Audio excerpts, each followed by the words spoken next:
ఈయన రెచ్చగొట్టడం వలన కోల్డ్ లేదా వాళ్ళంతటా వాళ్ళు ఈయన తమ్ముళ్ళు ఎలాగైతే ఇంతకాలంగా తయారవుతూ వచ్చి ధోరణికి అలవాటు పడ్డారో దానివల్ల మొత్తం మీద ఈ దాడి ఒక పథకం ప్రకారము premeditated cold blooded attempt on life of honourable chief minister మా పార్టీ అధ్యక్షుడి మీద అనేది స్పష్టంగా కనిపిస్తోంది.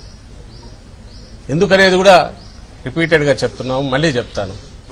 ఆ రాయో ఆబ్జెక్ట్ ఏదో చాలా ఫోర్స్ఫుల్గా జగన్మోహన్ రెడ్డి గారికి నుదుటను తగిలి కంటి దగ్గర, అక్కడి నుంచి మళ్ళీ పక్కన వెళ్లి వెల్లంపల్లి శ్రీనివాస్ గారి కంటికి డైరెక్ట్ తగిలింది.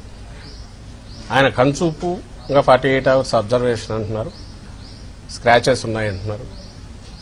ఆయనది ఇంకా అదృష్టం, ఎంత అదృష్టం అంటే కన్ను పోయేంత వరకు పోయి మళ్ళీ వెనక్కి వచ్చినంటారు అదృష్టం. చూస్తే క్లియర్గా తెలుస్తుంది. ఒక వ్యక్తికి తగిలిన తర్వాత అంత ఫోర్స్ఫుల్గా మళ్ళీ అంతే ఫోర్స్తో ఇంకొకరికి తగలడం అంటే అది చేత్తో విసిరిందో లేక ఏదైనా ఇంకో చిన్న కేటపుల్ట్ లాంటి దానికంటే కూడా ఇంకా పవర్ఫుల్ ఆయుధం మీద వాడినారేమో అని అనిపిస్తుంది.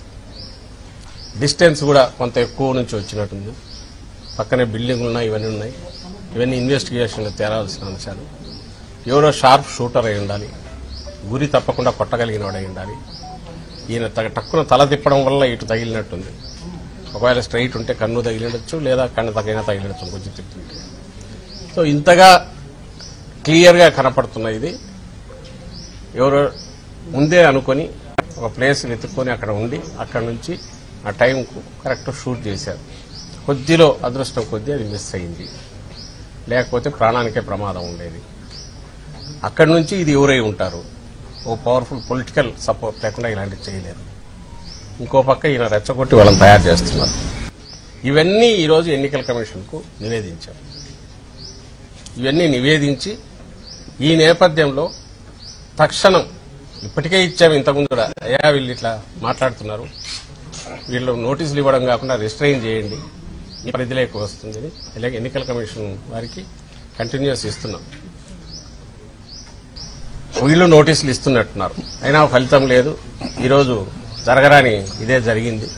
ఈ నేపథ్యంలో ఇప్పటికైనా దీన్ని సీరియస్గా తీసుకుని చంద్రబాబు నాయుడు గారిని, ఆ పార్టీ నాయకులను మొత్తం ఇలాంటి హేట్ స్పీచెస్ కానీ రెచ్చగొట్టే ఇన్స్టిగేట్ చేసే రెచ్చగొట్టే స్పీచెస్ కానీ కార్యకర్తలకు వాళ్ళకి ఇచ్చి ఇలాంటి దారుణాలకు కారణం కాకుండా తక్షణం నియంత్రించాల్సిందిగా కోరుతూ ఇప్పుడు రిప్రజెంటేషన్ ఇచ్చాం.